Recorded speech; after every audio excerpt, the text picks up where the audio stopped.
Hey everyone, welcome back to International Interludes with Tiffany Hurd from Hues of Africa. And I am super excited for this podcast episode because I knew her as Christina Harris. Now she has added doctor onto her name. And so we met, I believe we met through Nomadness Travel Tribe. And I was actually headed to Philly one day. And back in the day, we used to say, "Hey, is there anybody in the city?" It was called a bat signal. And so when I put this bat signal, I was like, "I'm going to be in Philly. Anybody down to like hang out?" And Christina answered that call. And so we hung out for the whole day in Philly, which I love Philly, by the way. If you guys have never been, definitely check it out. And Christina even opened her home to me. So I stayed at her house for the evening. And we went out to, I think it was like a jazz place, right? We went to a Yeah, it was couple some kind of places. music, something that we did. I don't. It was a while ago. That was right. It was years ago that we when we had met up, and I think in the morning we went to like a little cafe for breakfast or something like that. So that is how we met. So it's good to see Christina's face again. And I'm going to hand it over to her so that she can introduce herself, because she has a lot to tell us about who she is. Thank you so much. Thank you for having me. I'm Dr. Afia. I am a content creator. I focus on Black-owned food, fun, and travel. Based in Philly, and a lot of my content lately has been in Philly, but I am international, all over the globe.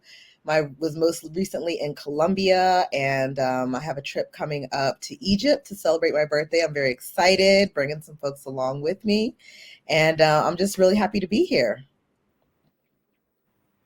And so we are going to get straight into it. I told you that she is now Dr. Afia, and tell us about your academic journey and how you even got started, where you are to where you are now. So I'm very interested to hear about your dissertation and tell us what college you attended. And yeah, go ahead. Okay, it's a story, so feel free to interrupt me. So I moved to Philly to go to Temple University to do a PhD in Black Studies. That's my passion. I did during my master's program, I did a study abroad in Ghana, and that changed my life. I discovered a newfound love for travel as an adult. I had traveled a lot as a child. I was homeschooled. I went to maybe 30 states and a couple of countries as a child, but this was my first time, international as an adult. And I was like, I like this. Also met someone on that trip. We'll talk more about that later. And I started traveling a lot. I was going all over the place. It took me a while to finish my PhD because I went to maybe 25 countries. In that span of a few years as I was working on my PhD. And folks would always tell me, oh, you should be a blogger. I would post pictures here and there. You should be a travel blogger. I don't know anybody that travels like you do. And I'm like, I'm working on a PhD. I do not have time to be a travel blogger. And that was that. And so once I finished Wait, my Christina, let me stop you for a second really quickly. Let's roll it back to Ghana, because if you listen to this podcast and you know me, you know I have a love for Ghana. So tell me, how did you feel being on the continent as an African American woman for the first time? Do Ghana have you in the fields, or what do you think? Oh yes. Oh yes. I'm 40 countries in and Ghana is still my favorite. Anytime Okay. people ask me, oh, it must be so hard. Do you have it? No, it's not hard. It's Ghana. Haiti's number two. But it was just such a unique feeling for me. I think one of the first things that I always talk about that I did not expect was the feeling of not being a minority for the first time. Hadn't even considered it. It never even crossed my mind. And then as I'm there and I'm reflecting and I'm like, what feels different? And I'm like, oh, everybody around me looks like me, not just the service workers, not just, one section of the population or, in one area of a city, but everybody. And so it really removed this race related stress that I didn't know existed. And, having interactions with people and wondering if, they're racist or if they're just an asshole in general. And so it was just very freeing to experience that. And I fell in love with the food, fell in love with the culture. I went back like 6 more times after that. Right. We kept So yeah, missing each other, but we've definitely both been like, hey, when you gonna be there? When you gonna be there? Oh, we miss, so we miss each other a lot. So yeah, no, that's true. You look up at the billboards and there are people that look like us. Because in America, we have, there's a white standard. And so that's what you see on billboards. Even when you talk about travel and tourism, who do they promote it to? They're promoting it to people that don't look like us. Even though, let's point out the fact that black travel is a multi-millionaire industry and we are definitely out there traveling. So it's growing often weird rapidly. that they're not, that we're not showcased, which I think is very Mhm. interesting. Okay, so what was your favorite food in Ghana and what was your favorite experience? Oh, the Banku and tilapia, it gets me every time. There's this little old lady on the side of the road that just is out there grilling fish, and it's absolutely amazing. I love it. Wait, Experiences, do you eat the whole head and all the of it, eyes and all of everything? it. Not Oh, on my so first you're trip, better than but by me. the second, third trip, I eat the head, the eyeballs, all of it. All of it. It's Oh, I can't delicious. do it, Christina. Good job, because I can't do. I will let you have mine. Oh, I will gladly take it. That's the thing I noticed on my first trip. All of us was giving our fish heads to our guide, and he was just gobbling them up. He didn't even try to persuade us to eat it. I said, "Oh, it must be good." And I tried it, and then I understood. So yes, I will happily take your fish Are you telling me that I should try it? Are you telling me that I should try? I've never tried it, and eh, maybe it's just the thought. But maybe if I can get Just that out of try my the head, meat that's then in the head first, because like the cheeks, it's very meaty. It's just like the body, so you can kind of dip your toe in like that before you get to chomping on eyeballs. okay. So if I do it, I'm But gonna think I'm an about you. adventurous eater, so I eat everything everywhere I go. I'm gonna try the iguana. I've tried horse, ostrich, whales, all of it. Oh, okay. Yeah, I've only tried raccoon. I think that's the most adventurous. And raccoon was actually delicious. It was in Texas. And he was like, You want my cousin's like, You want some coon? I was like, What is coon? He was like, Coon. I was like, and he was like, It's raccoon. I was like, mm. He was like, Just try it. And when I tell you it tasted like some shredded beef, like somebody had slow cooked it was delicious. So you can't knock it till you try. I guess once you get whatever it is out of your head and that it's meat, then yeah. So I can understand it, even though I haven't tried those other things. Did you try the whale in Iceland? Or I was it did. where'd you try the whale at? Okay, okay. Mhm. Okay, and then your Wonderful. favorite experience. Oh, there are so many. It's so hard to narrow it down because I've been so many times and had so many different experiences. I've taken friends with me several times. I've gone for conferences. I've gone, it's just been um I'm going to say that this I did a cruise on the Volta River that was absolutely divine, and it was just one of those things you look up and you're like, is this my life? Like what is going on right now? It was absolutely beautiful. I think also just random adventures driving through the mountains with new friends that I met, just learning and interacting with people and hearing their life stories. There were just it's a lot of the connections that I made. I would definitely say that would be the best thing, because every time I see old friends and I meet new friends, and the people of Ghana are unmatched. Yeah. I definitely feel the same way. I had even said, okay, I need to explore other countries. I'm not going back. And here we are. I can't stop going. We were there in January for a group trip, be back for September for a group trip, and be back in December. So if anybody wants to join us, shameless plug, we'll be there for Daddy December, bringing in the new year. So check us out if you're interested in going. Okay, enough about Ghana. Let's continue with your story. People were telling you that you should be a travel blogger, and you were kind of not, you didn't know if you should do it or not. So where are we at from there? So, so after I finished my PhD, COVID hit, and I was working. I was teaching full time. I had a part time teaching job. I had a consulting job, and I was working with I was working a lot. So I saved up some You money, were working at and Were then you a professor at Temple? I was at Stockton University. So I did my PhD at Temple, and I taught there while I was going there. And then I got a job at Stockton in New Jersey.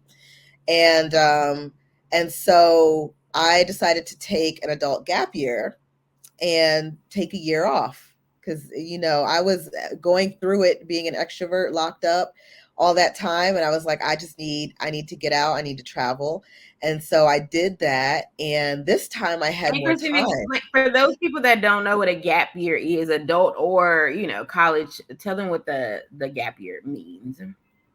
Yeah, so I took a year off and didn't work, wasn't going to school, wasn't working, was just free. It was like an early retirement, and it was absolutely wonderful. So most people, do it in between high school and college. They just take some time off and backpack or, get to find themselves. And doing it as an adult was very rewarding. And just I just kind of made a plan and saved up, and knew this is how much I need to cover my expenses for a year. And I traveled and I relaxed and I got to know myself better. And so it was during that time that I had. Which places did you travel during your gap year? And I think that's important, y'all. She saved up, so don't just call yourself taking time off and you don't know where your next paycheck is coming from. Okay, don't do that. Don't go Don't out do there it. get no credit card and be like, oh, I could just swipe. Do not do that. Y'all heard it. She said that she No. saved up and planned. And I'm assuming you did it based off of your previous year's expenses to know how much you needed to save, right? Right. Right. Yep. Okay. Okay. So tell us, where did you travel to during that particular year? So I was going to, I did a lot of domestic trips. I was going to a lot of festivals. I was going all over the place, Miami, Vegas, and all the things that people, real travelers poo poo on. But I also went to Senegal, Gambia, Haiti, and Antigua during that time. Oh, so kind of different. And Well, except for Senegal and Gambia. We did Senegal and Gambia on a cruise. So we just got back. It was an African cruise in November, December, with Herder who was that Gruton. through? Herder Gruton, yes. Oh, I went with them to Ecuador Yeah, I last know that you had went with year, them. I and I think. heard about the Senegal trip. Yep, I think you guys went to Ecuador before we did, and I think we went after you all. So I really enjoyed the Mhm. experience. The only thing was it got cut short because of Guinea-Bissau. They actually had a coup at the time, so we could not enter Guinea-Bissau, but we did go to Cape Verde, Senegal, and the Gambia. So it was a really great trip. Yeah. The only thing about Senegal Nice. is I don't speak French. I don't know if you speak French, but it was a very, very difficult for me. And I was like, oh my God, that's probably why I go to Ghana a lot. Cause I'm like, even if there's a cultural, or different things like that, at least I can understand what they're saying. But Senegal, I know that's about all. So it was, yeah, that was very hard for me. But I know Gambia is English speaking. So out of those four, and then Haiti, they speak French too. So how did you navigate the French speaking countries? So both times I booked guides, and that is what really changed my trip around because I would have been very lost, and I know other people that had that experience. So when I went to Haiti, I went with Haitian Nomad, who's a fellow Nomadness tribe member. And so that was unmatched. Most of the people on the trip were Haitian American. They all spoke Creole. We were in a group, so we navigated very easily. Everything was planned. We had the time of our lives. The food and the nightlife in Haiti is absolutely top tier. And the same thing in Senegal. I reached out to a tribe friend, and she connected me with a guide who spoke English. I also Ended up meeting a little boo in Senegal, so that was helpful as well. And just as long as you got somebody to translate, you are good to go. Think you're good. Exactly. So out of those four that you mentioned in your gap year, do you have a ranking order of first, second, third, or fourth that you enjoyed, I guess, by the experience, or I guess everything Yeah, combined? so I think that Haiti was they were all amazing. I think Haiti would have to be top. Just like the food was amazing. It was Black history everywhere. We were getting like deep into, and that's my heart right there. The Haitian Revolution, like we're seeing these sacred sites where it was started, and just learning about the people. We had some luxury hotel experiences, so that was just a fabulous trip. The Gambia I really enjoyed. I was only there for 2 days, and I wish I could have extended it, but I stayed at a fabulous beachside resort. It was $120 a night. I had a swim up room. I had like the pool was beautiful. There cocktails, food. Like I was like, people don't know that things like this exist in tiny countries like Gambia. So that was something that I wasn't expecting, and it was absolutely Did you go to wonderful. Kunta Kinte Island as well while you were there? I did get a chance to go there. That was an amazing experience. I met the docent there, and we just had this like 2-hour conversation about African American history and Alex Haley. That was just amazing. Yeah, So we did it. We did that one too, but we actually got a chance to meet some of Alex Haley's descendants as well.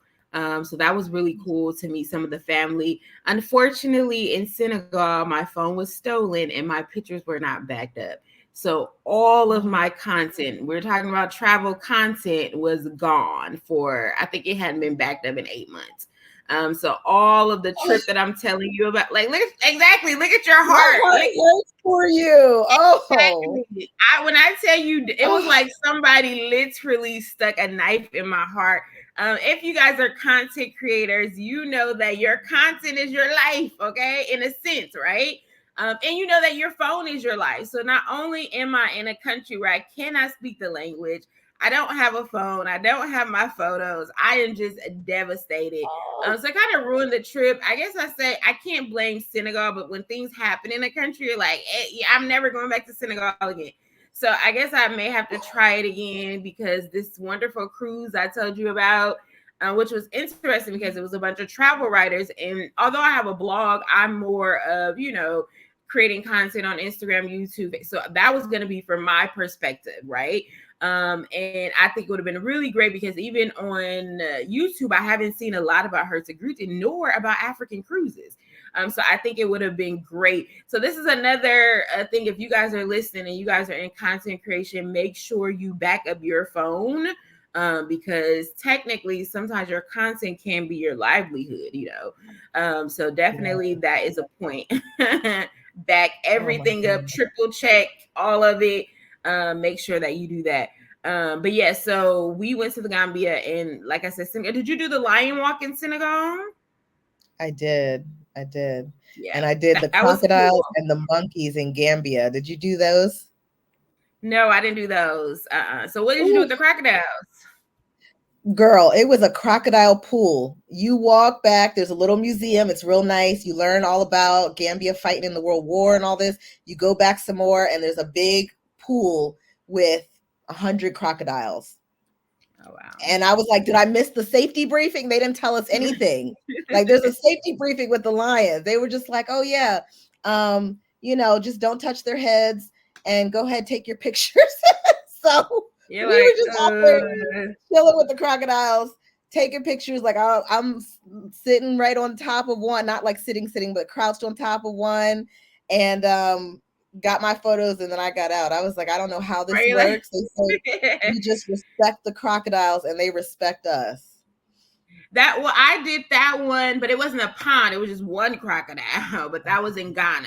So I don't know if you had did that one, but yeah, we were able to sit on top, get our pictures. But they fed them a chicken before. They like, long as they're fed before we, get on top or take our pictures, then we're cool. And I'm like, okay, we'll go ahead and feed them the chicken. But yeah, I would definitely love to go back to the Gambia. to explore, since we were only there for a day. With cruises, it's a little bit, you can't, stay and explore like you would like. Although on that cruise, we did go to Cape Verde and we were there for 4 days, but we moved from island to island.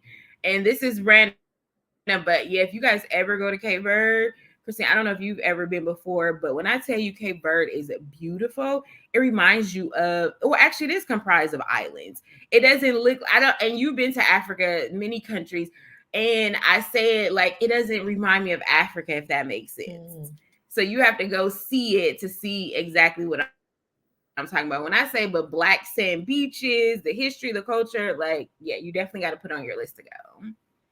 It's on there because I was considering it on my second trip to Senegal to see if I could get over there, but I definitely will move it up now.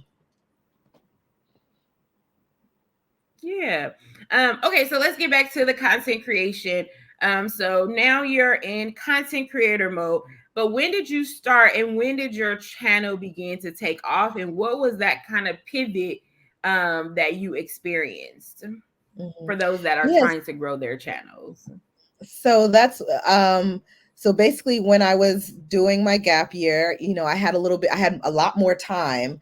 And so I was posting a lot more, I was showing things, and I was, kind of starting to get creative with making reels and how I was shooting. And so people started noticing, like, oh wow, your content's really getting good. This is great. And then as I finished my gap year, I sort of transitioned into, I decided I wanted to be an entrepreneur. I was doing diversity, equity, and inclusion consulting. And then I would just do content just because I wanted to keep practicing. So around Philly, I would talk about restaurants and events and things like that. And then folks started reaching out to me to, invite me to things and to ask me to do content. And it got to the point where I wasn't really marketing my consulting business because I was so busy doing content creating. And so I've kind of shifted so that now I'm like 80/20 in content creation, just organically from folks reaching out to me and inviting me. So it's been wonderful. But the number one thing is to just do it, because that's how the opportunities came, was by doing it and folks seeing, what I could do, what I enjoy doing, and asking me to do more of it. I have a quick question. Talking about DEI, I've been hearing things about DEI right now, and they haven't been so good. So, tell us what DEI is and where was it? When you started your consulting, and where it is now. Like, what does that space look like now? Woo, girl. So, diversity, equity, and inclusion is a field that really took off in 2020 after George Floyd's murder at the hands of police. There was a, sort of national uprising, and folks wanted to learn how to do better. And so they were hiring for DEI, they were searching for people high and low. And so because I had a background in Black studies and I've been doing this work for 15 years, I was like, yes, I'm happy to do this. Stop asking random Black people that, have lived experience, but don't know how to teach y'all what, and understand how racism works and oppression works. Stop bothering them and not paying them, and instead hire somebody that knows what they're doing. And so it was great. And then, there came the backlash. And so recently we've seen a massive repealing. They're taking DEI out of schools, out of universities, trying to withhold funding from people. So there's definitely been a sharp turn in the industry. It's still necessary and still relevant. And in certain spaces, people still see the value that it holds, but nationally, we're definitely seeing a very different trajectory. Yeah, when you talk about holding funds, there's Hello Alice that just recently got blocked from, it was a whole court thing where somebody sued them and they're not able to give funding to just African American women, which that's a blow to us because clearly money, when you talk about entrepreneurship, it goes into other people's pockets and not necessarily ours, right? And so that is a blow to the community. I've been seeing it everywhere. And that begs me to think, like, were you guys ever really serious? Or was this just something after we see national headlines of something happening? To me, if you're not willing to do something long term, and it was just when the situation happened, but mind you, this situation happens every day, all day. That was just televised. And so that, I think that is the problem, is like, again, do you think that people were really serious, or was it just a result, a knee-jerk result of what happening at that particular time? And due to social media, because if we didn't have social media like we do now, I don't even know if the story would have gotten out like it did. Yeah. I think that there's a large portion of the population that's kind of in the middle that was very well meaning and had been largely unaware. That's one of the privileges of whiteness, is that you're able to be oblivious to a lot of things that marginalized groups face. And so now they were no longer unaware. It was in their face. And, people are speaking up massively. They're seeing it. And so, these well-meaning people felt bad and wanted to do something. Um, to varying degrees, because some of them just said, well, what can we do to make it look like we're doing something? We're ready to do the lip service. We're ready to give you a title, but no real power to make any real change. We just want to look politically correct. But then I think that what happened was this subsect of folks who did not want to see this happen at all, very adamantly against progress and change, got into power and started using that power strategically. And so we're seeing the effects of that today. Like, we've been seeing it playing out in our Supreme Court, in a lot of the legislation that's been going out towards a variety of marginalized groups, including LGBTQ, Black women, affirmative action. All of these sort of issues have just really been rolled back, largely due to the presidency of Barack Obama. Now we're seeing sort of a right-wing backlash to that, what people are calling a white lash. And so, we kind of saw it coming, but that's where we're at now. So we just have to keep fighting. And the thing, to me, that lesson just tells me that we have to be ready to pivot, right? Because you were heavily doing something else, and then there's a lot of stuff going around that, and so now you have had to pivot. And so I think as content creators, things are ever changing with social media, with different things that are coming up. And so I think you have to be ready for that particular thing. And even the case we brought up COVID before, we all had to pivot. If you were a travel content creator, what content were you creating during COVID? Because we could not travel. And that's another tip I have for content creators. People are always like, oh, are you still in Ghana? Are you still in Benin? I just seen you were in Mexico. Probably not. What I do as a content creator, I don't post everything. So, for example, I was in Ghana, Benin, and Togo I think I was there for about a month. That was in January. It is June. I am still posting content from that particular trip because I may not be traveling throughout the rest of the month. So if you're a content creator, do not post all of your stuff at one time. And also, you want to enjoy your trip. So you don't want to be, constantly creating content while you're there. Enjoy the trip, come back home and do it later. And then my advice is to spread out your content. What do you think about that? How do you spread out your content? I noticed that you have a lot of events that are happening like here and now, so yours may be a little bit different, but how do you navigate I guess content versus long term, or what we could call green content, or the events that you're doing in person right then and there? Girl, I'm still trying to figure that out. It's it's a lot. I think that it's a lot easier with the travel content because you can always spread that out. You can repurpose it. You could take a whole bunch of clips from different trips and create, something totally different. Um, and so that's one thing that I still have content from my last trip that I need to put up. And that's always the struggle. And then with things that I'm doing local that are more pressing, I have to have a calendar and a timeline and make sure that things are posted by a certain date.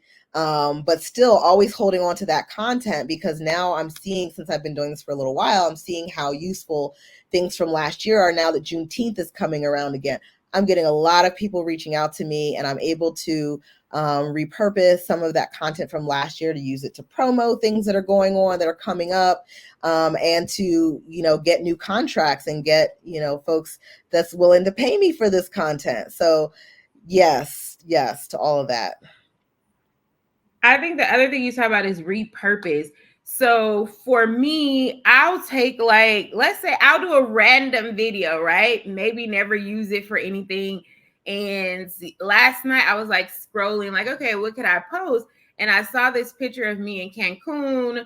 I don't drink alcohol, but it was one of the, the big drinks that you buy when you're in Vegas or Mexico. And so I'm just kind of like grooving to the music. And I was like, okay, what can we do with this video? And so when we talk about alcohol, people are like, I don't like to travel with people that don't drink alcohol. And I'm like, I have a good time all by myself. So that was my caption. The caption was, when people say, oh, I don't want to travel with people that don't drink. And I'm like, well, I have a good time by myself and you weren't invited anyway. So it's kind of like, how can how can you make it funny or entertaining or a different story from another place? Because I've had that before, where I think we were in Colombia, and somebody was like, do you want something to drink? And I was like, no. And she was like, are you a recovering alcoholic? And I was like, no, but if I was a rude, I was like, people come up with all kind of crazy stuff, and you're like, what? Why would you even say that? Yeah, I've never had enough alcohol to become an alcoholic, so that was funny. But that's just a point of repurposing that content, thinking about, and you can also look at what like trending things that people are doing as well, and you can kind of put your own spin on stuff when it comes to the content creation. But you also mentioned a calendar. So you have a calendar that you just say, hey, every day I'm going to post on Instagram, Facebook, whatever the case is? What does your content calendar look like? So I'm right now it's just like my phone calendar, and I just know, like, okay, I did this campaign, I need to post it by this date. I'm filming this on this day. I need to edit it by this time. I need to send a draft. And I need to post. So just trying to keep track of all of those. But if you have like a specific app that works better, feel free, to share the resource, because that's one of the that's just it's one of those things that the more you know, the more you get into something. Like, I'm always developing or finding that there are all sorts of things that could make my life easier that I didn't know about. And so I love finding out about those. One of the things that's been a game changer, I'm going to show you guys this right here, is this little light here. There are so many new content creators that don't know about these, and they are so helpful for shooting anywhere. They're on TikTok, they're on Amazon. They're just a little LED light that you clip onto your phone, and it really helps step your content up. So when I see things like that, I'm like, yes, let me let me get this and let Okay, me so share. we're gonna have to link it. So you're gonna have to send me the link, the Amazon link, so that we can post it so that people can order. Because that, when you held it up, that was a pretty bright light, especially if you're filming at Yes, it's a lot nighttime, better different than things the like little that. ring light. Mhm. Exactly. It's not as well. But I do want to talk about, you talk about contracts and you talk about money. Two things, I guess. One, how do you feel like the industry is, I guess, compared to I'm going to say, our other counterparts in terms of money? This always begs a question, like, is other people getting paid more than I am, even within the content? So let's say you went on a trip, with other content creators. Believe it or not, people are having different discussions, and somebody's probably getting paid differently than what you are as well. So how do you navigate that? That's one question. And then the second question is, how do you get the contracts? How do you get these brands to actually pay you and different things like that? Because we have a lot of brands say, hey, free product. And at this point in my life, we're not doing free product, because if I can get paid X amount over here, you're going to have to pay me as well. So, two questions on the floor. Okay, so one, Yes, the disparity in pay for Black content creators is well documented. It's even more exacerbated than it is in other industries. So we're seeing even wider gaps because certain content creators do make a lot of money, and most of the Black ones are not and are not seeing that. And so that is very well documented. There are folks like the Black Travel Alliance that are, working to try to mitigate that, and working to provide resources and just trainings and conversations and help and workshops around that. I went to a really good one recently about negotiating contracts and what that looks like. So I would definitely recommend resources like that. Also, just transparency between content creators is absolutely key, and I really appreciate my friends that do this. Like, tell me how much they paid you so that I know if I'm not asking for enough money, or if I know, I have a baseline of where to even start my negotiations at. What was your second question? I'm And gonna I just. think that we gatekeep within each other as well. I'm not gonna tell Mhm. this story, I'll tell it to you offline. But I had a situation where clearly something was going on behind the scenes, and of course I wasn't privy to it. And it was, I don't know if it was more, it was like, why not me? Basically, why were other people getting something and I wasn't, a part of that to get it as well? And like you Mhm. said, if our other counterpartners get it, why not almost speak up? I know people are kind of afraid, but like, hey, this person, maybe they can get it as well. I think when you're strength in numbers, that works out well versus, oh, okay, well, I'm just gonna look out for me. You know what I'm saying? And I think we're all in this together, or trying to be. So it would be nice if we could get the same things. You know what I'm saying? So that was Yeah. my first experience with it. And I was like, whoa, I don't like this feeling, but okay. And so my second question was about how do you negotiate your contracts and how do you get people to pay you, either just pay you or just pay you what your worth is. Do you feel Mhm. like you're able to negotiate contracts because you have a higher following now, or what was the difference when your following was lower? Ooh, okay, that's a lot. So first, I'm gonna say that, to your what you were saying earlier, when people are gatekeeping, that helps nobody but the brands that have all the money. That's the only person that helps when you don't want to share your pricing, when you don't want to share what a contract looks like, when you don't want to share a contact, an email address. So we're not helping ourselves, and capitalism has kind of taught us, but it's not in our best interest to do this, right?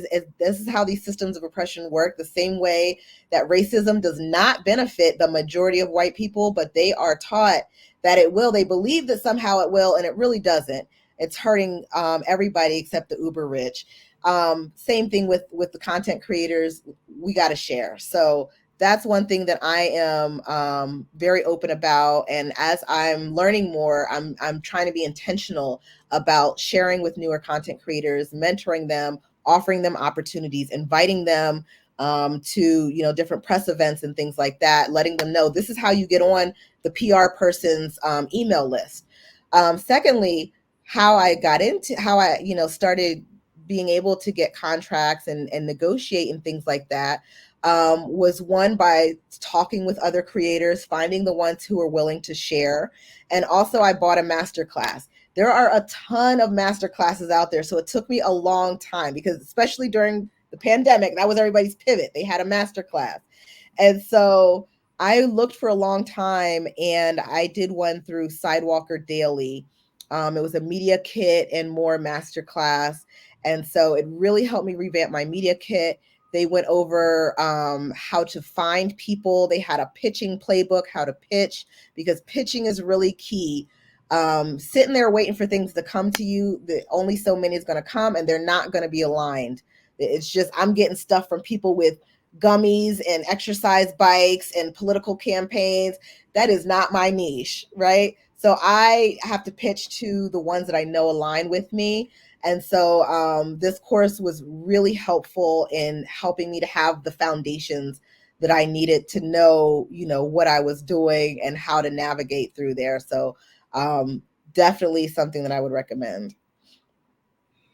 Have you ever used ads on your platform? You mean like paid ads to boost the content? Yeah.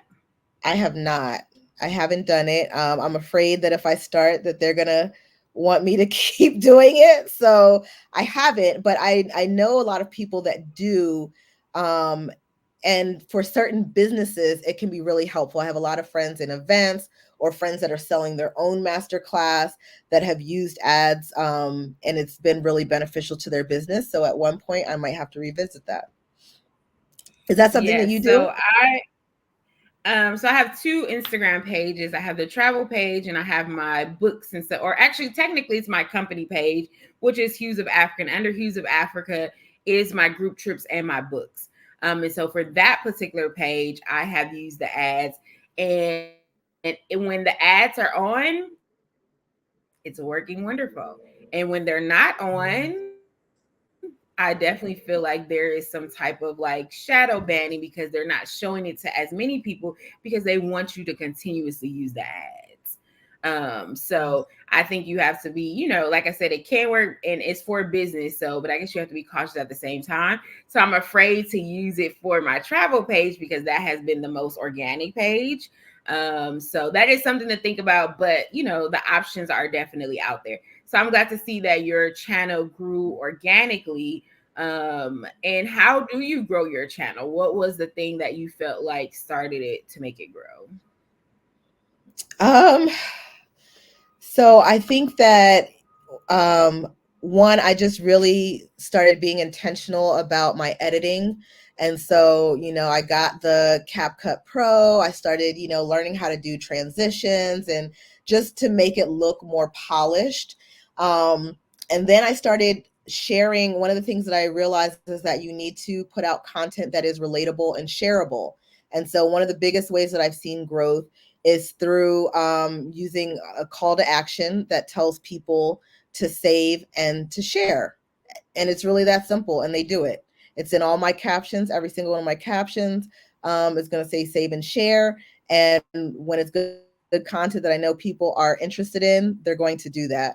And then at the end of my videos, I invite people to follow me and I let them know, what kind of content I put out, and they follow me. So it's really just been sort of organic growth that way.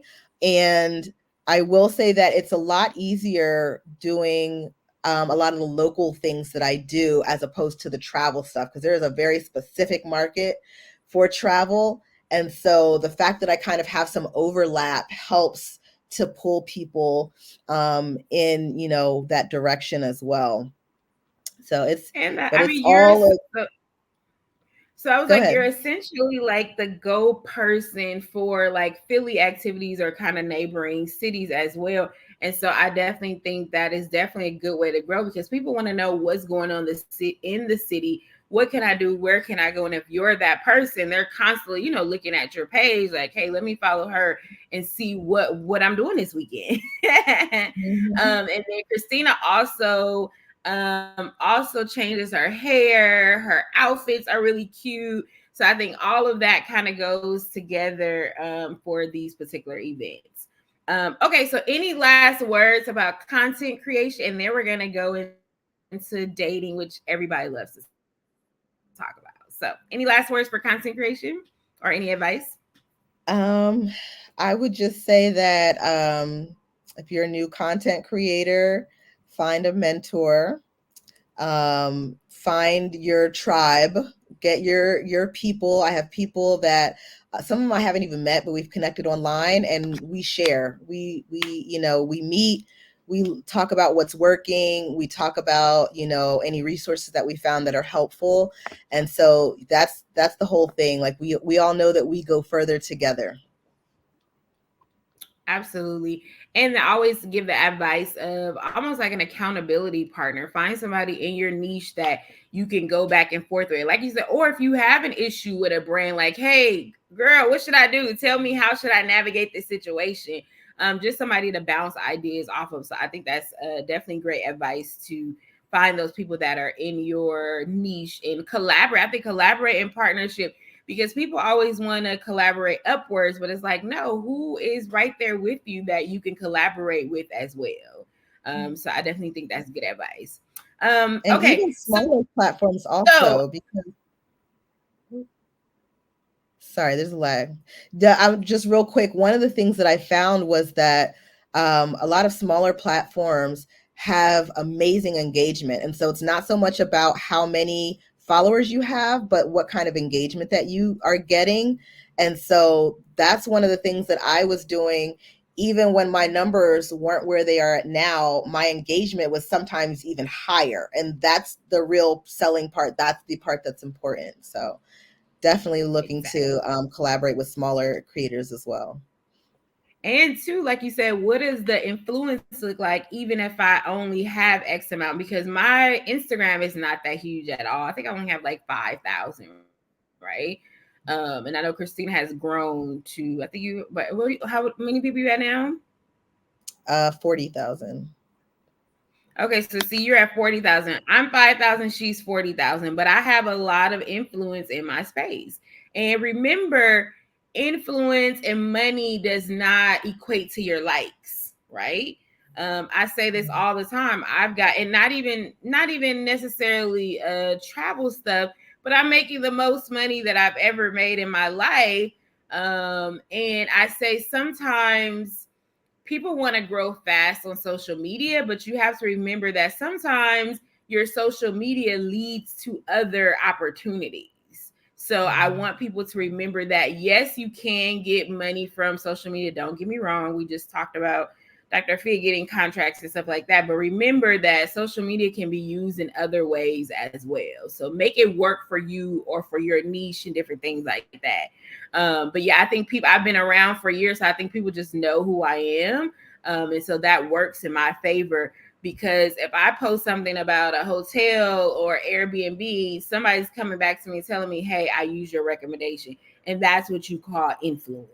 And so Mm. you want, that's information that you can go back and give to your brands and be like, hey, even if my numbers are this amount, I have proof that people are actually going to these places, which that's the whole thing. The brands want exposure so that their business grows as well. So keep that in mind. Okay, so let's transition into something else. So we're going to talk about dating. So tell me what your experience was. I know that you use the apps and different things like that, and I know you've had boos in different areas. So let's go ahead and talk about which apps that you use and how has that worked out for you in the various countries.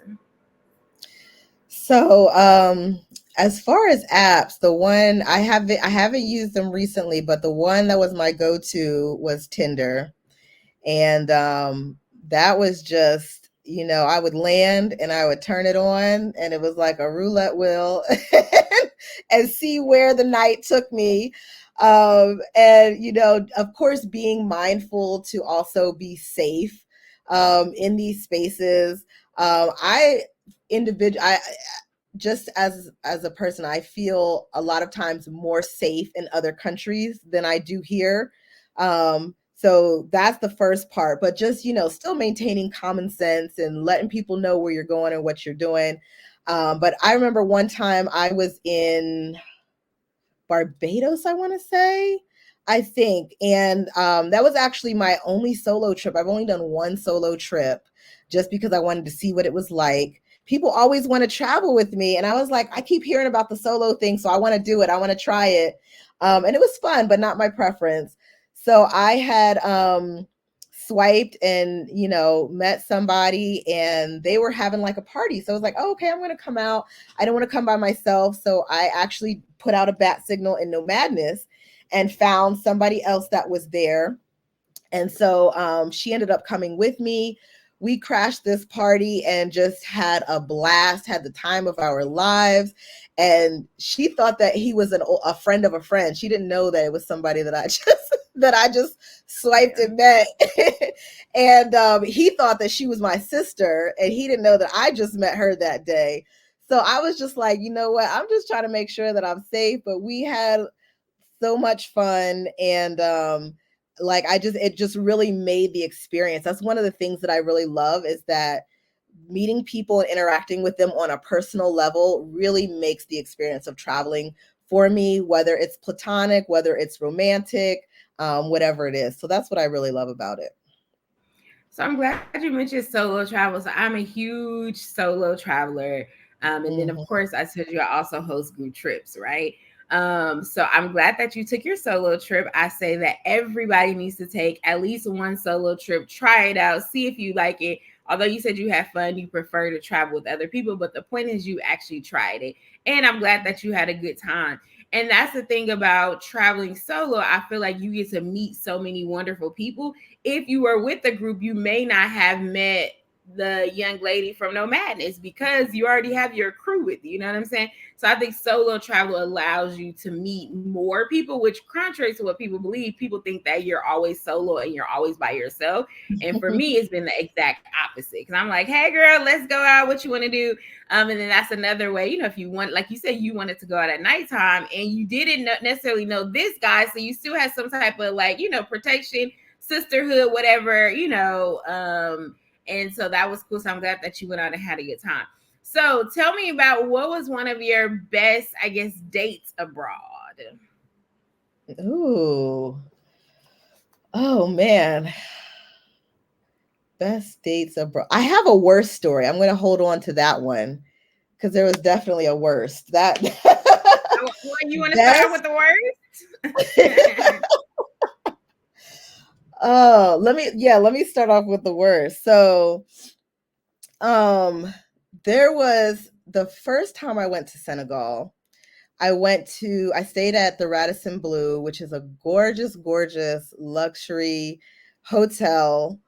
You've been there? I've never stayed, but I've seen it though. People hang out there, like it's a vibe. And so I met this tall, dark, handsome, perfect teeth having gentleman. And so the next time I came, he wanted to take me on a date. And so I'm like, okay, sure. And we had been talking, in between this time. And so he was like, yeah, I want to take you on a date. I'm like, okay, where do you want to take me? And so he wanted to take me to this eco lodge in the desert. And I had been there before on my last trip, but he really enjoyed this.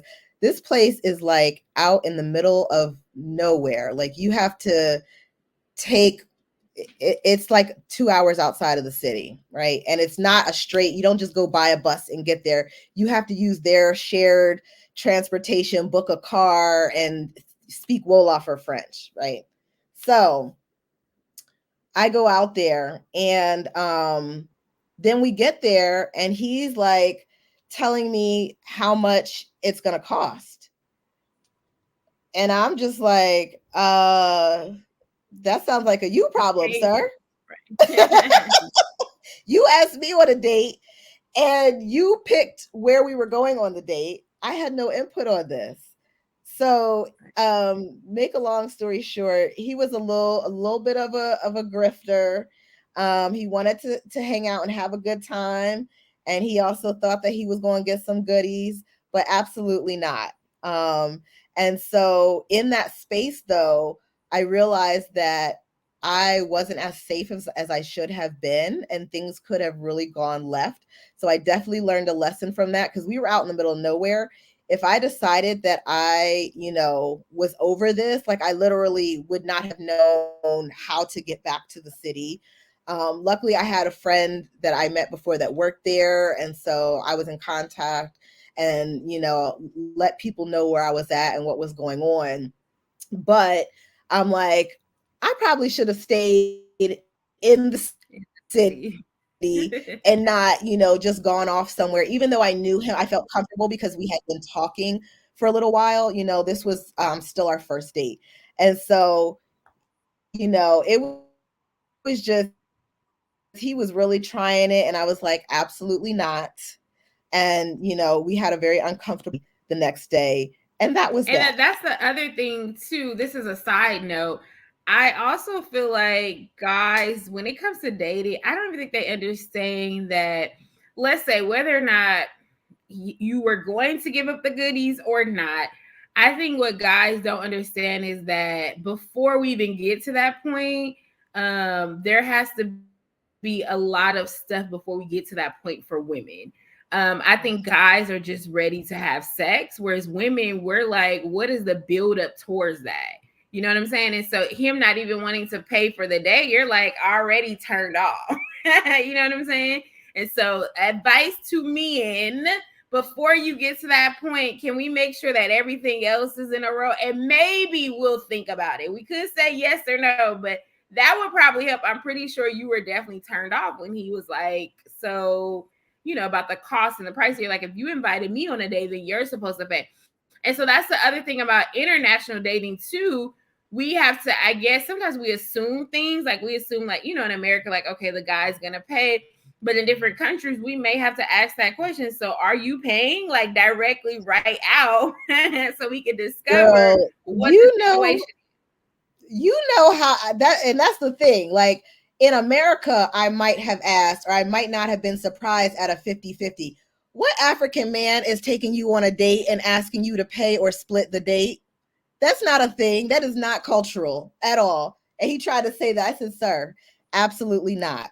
You know this And too. sometimes I think that, of course, I feel like sometimes they treat us differently as African Americans versus if it were, somebody from, or so it was a Senegalese woman. So there are different nuances that you have to pay attention to when you talk about cultural dating. Okay, so did you have your best date in mind yet? Yes. So there's a few. So I'm gonna say so this is a little bit messy. So the first time I was in Senegal, when I was at that same place in the desert, right? Okay. They were showing us like the Senegalese have this tea ceremony. It's beautiful. They're like pouring the tea. It's a whole thing. And so the guy that was doing it, he was just so sweet and he was so kind. And so we just talked and had this conversation. And so he asked me if afterwards if I wanted to go for a walk in the desert. And so I was like, okay. And so he made us some drinks and like had a little spread.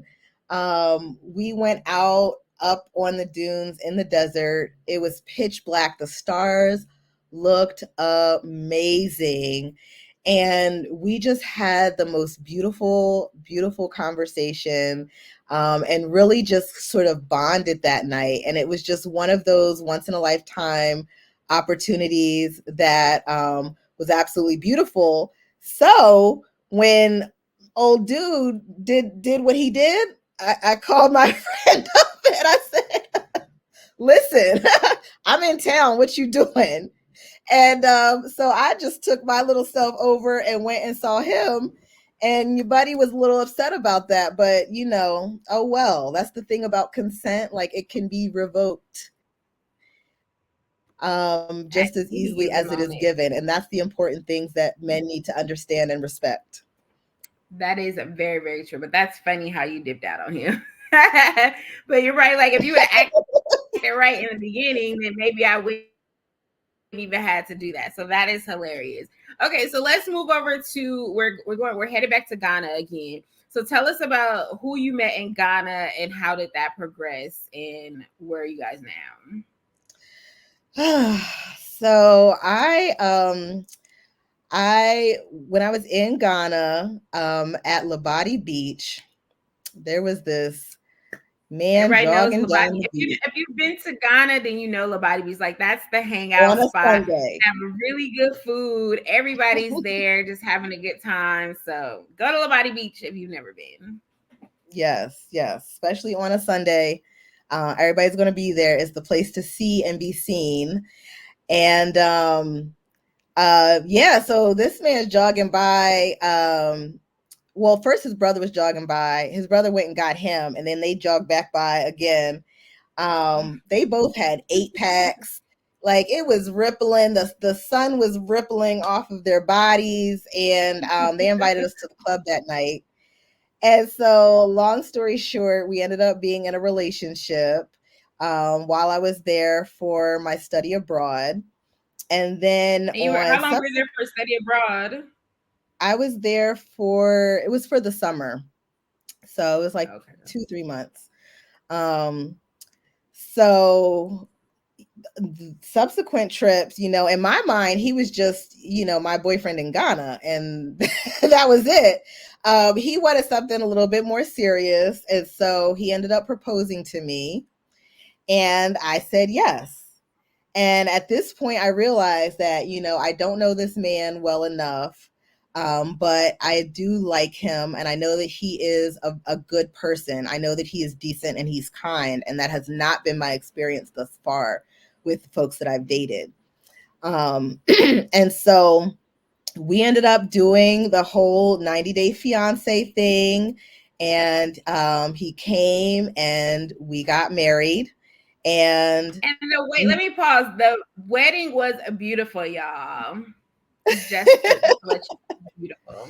it was really nice. I found this gorgeous dress and had some Ankara custom sewn onto it. Went back to Ghana to get all of my cloth for my bridesmaids, and we had such a wonderful time. And the it was a really hard adjustment. And so one of the things that I was really clear on was that, I'm going to give it everything that I have, but if it doesn't work out, I'm not going to hold on to this. And so we've parted ways. We're still friends.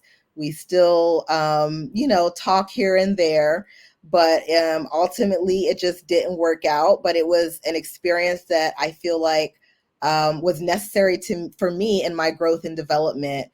And so really just helped me to learn more about myself and what I'm looking for in a partner. And again, it's the U.S. immigration's fault, because, like I said, I didn't have that, the way that these visa laws work. Like, I couldn't just have him come here and date for a while. Like, it was either you get married or you don't. And so, Right. I had to take that gamble. And that's the That's way a it shook out. that's an interesting piece that you bring up about the laws. And yeah, it's the 90-day fiance. So you have to get married within 90 days. And Mhm. 90 days is not enough to know anybody. And Yeah. usually when you're in Ghana, you actually spent 3 months there, but normally people are in and out. They're not spending. So you even had a chance to spend time, a little more time with him than somebody normally would. But that proposes a good thing, because let's say I'm there for a week or two, I come back home and we have this relationship via the phone and different things like that. It is so much different once you're actually here. It is an adjustment for the person that's coming here, you as an American, and then now you're trying to live under one household to have this marriage. You know what I'm saying? And so that issue, didn't really think about it from that perspective. But yeah, I wish that there was the opportunity for it to be a longer term thing, because then maybe you will see less marriages dissolve.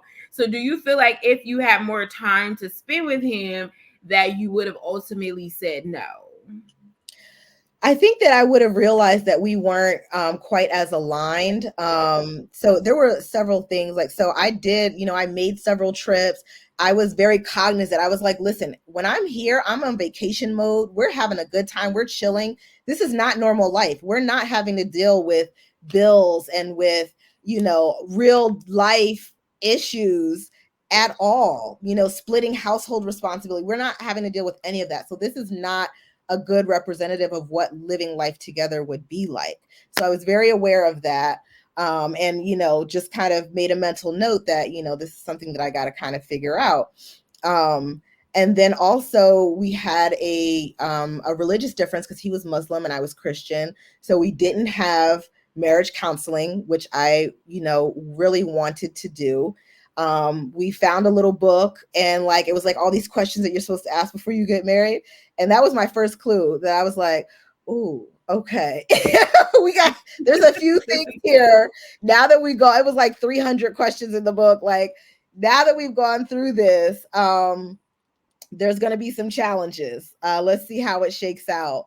But, it's always something. You never know. You can never be 100% sure. I have a friend right now who's going through the process. And, she's excited. She's talked to me about my experience, and I'm excited for her. I think that, it can work. I've seen it work before. There are definitely a lot of challenges. So I've seen it not work as well.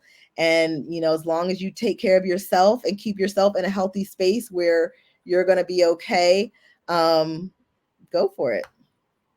Right, and that's the thing. It is relationships are a toss up, right? So whether or not they're coming from a different country or they're right here in America, we see both sides of the coin, right? We see where our divorce rate in America is super high, right?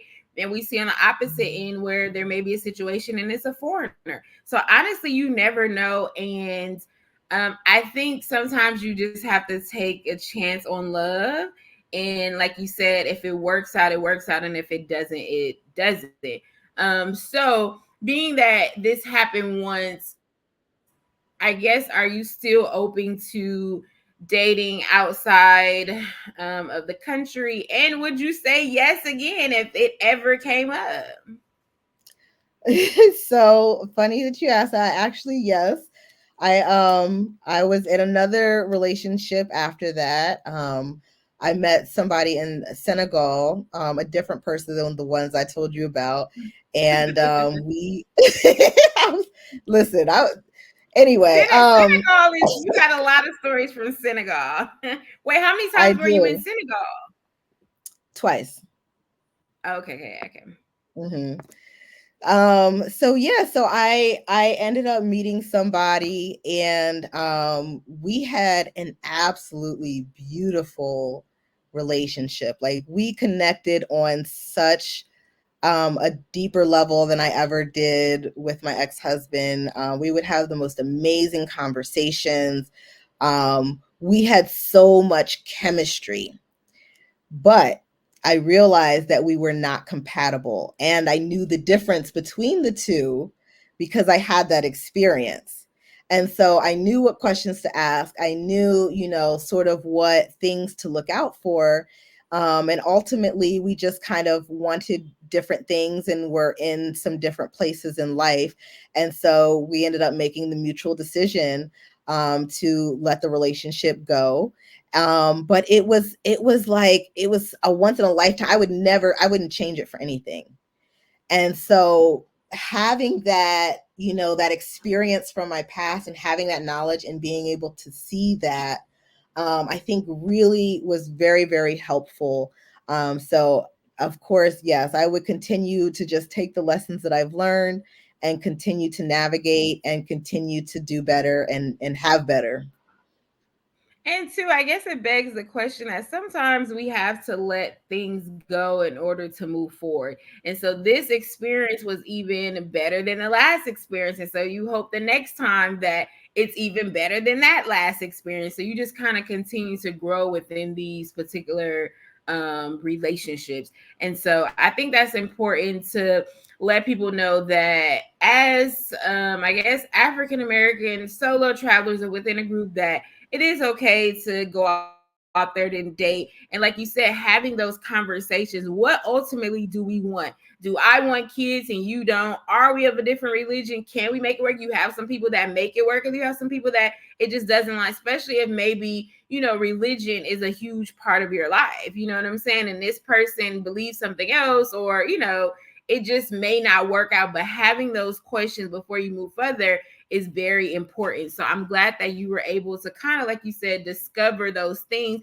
But I do think that we can also have amazing relationships without stuff being long term. So I know we don't want to hear that, but it's like seasoned friends, relationships change.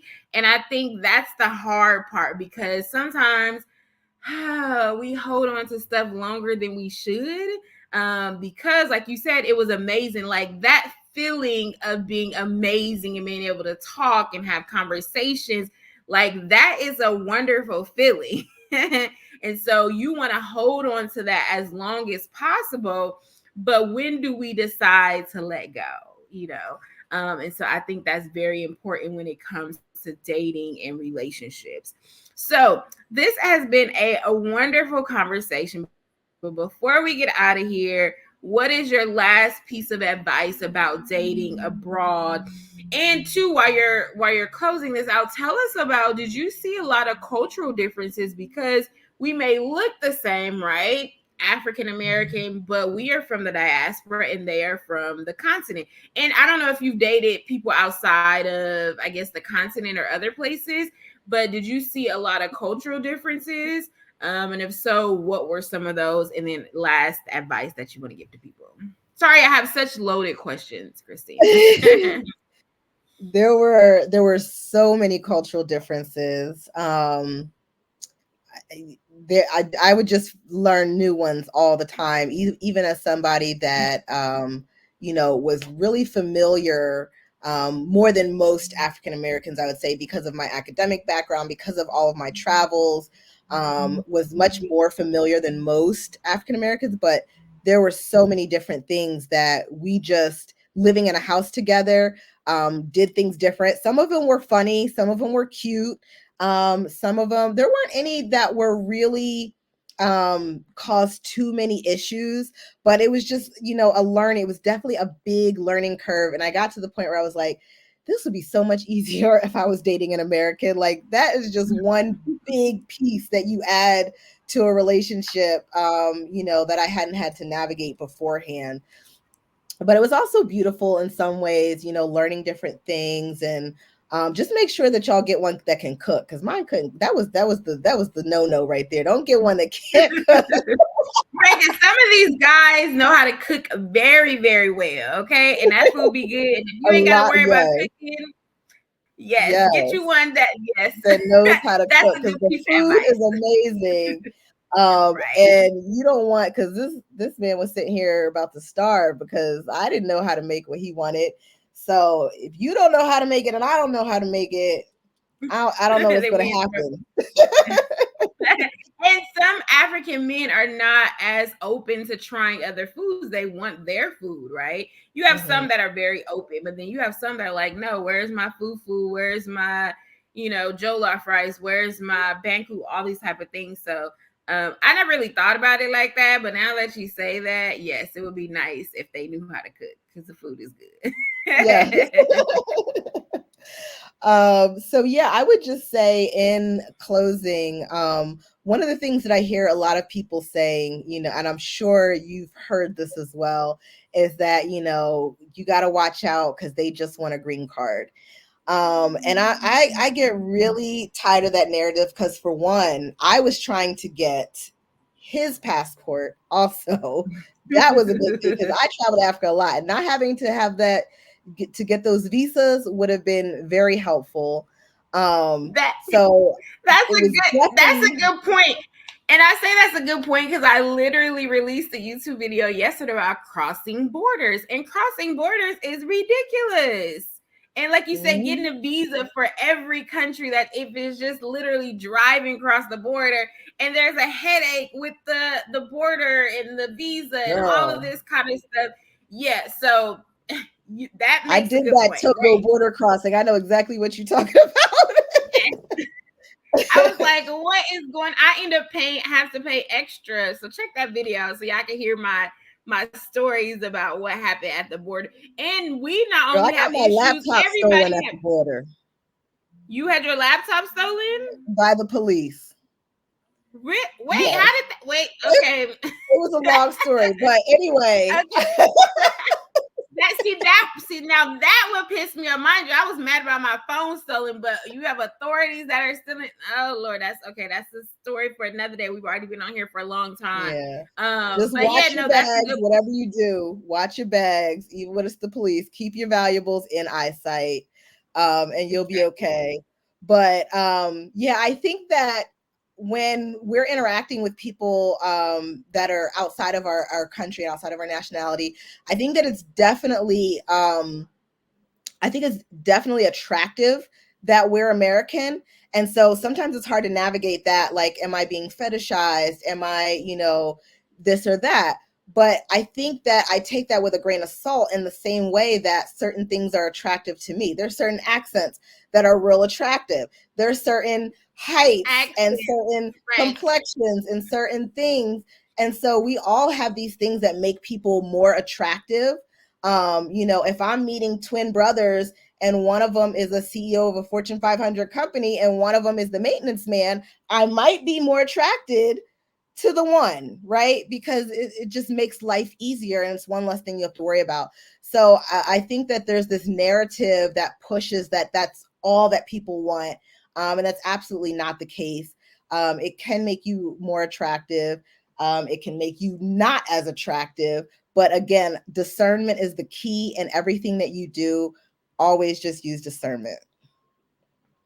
Absolutely. This conversation has been great, and we could probably be on here for another couple hours just talking about different aspects. But we know people's attention spans are short, so we are going to let it go. But before we go, Christina, tell people where they can find you, where they can follow you, or what do you have coming up next? So my primary platform is Instagram, and you'll find me there at dr.afia_abroad, and that's at Dr. Afiya abroad. I have a Egypt trip coming up in November that folks are welcome to join, and I'm always posting fun things to do all over the United States as well. I have a festival list coming up that people love, so please look out for that. And if you're on Facebook, I'm Christina Afia Harris. All right. Thank you, Christina. Before we get out of here, I've already mentioned we have a group trip to Ghana in December for Daddy December. We also have a trip coming up to Egypt as well, November 1st through the 8th. So definitely check out any of those trips. And we also have books, Hues of Africa, where you can learn more about the continent. And we have a book about HBCUs. So I hope you've enjoyed this conversation, and we'll talk to you soon. Peace.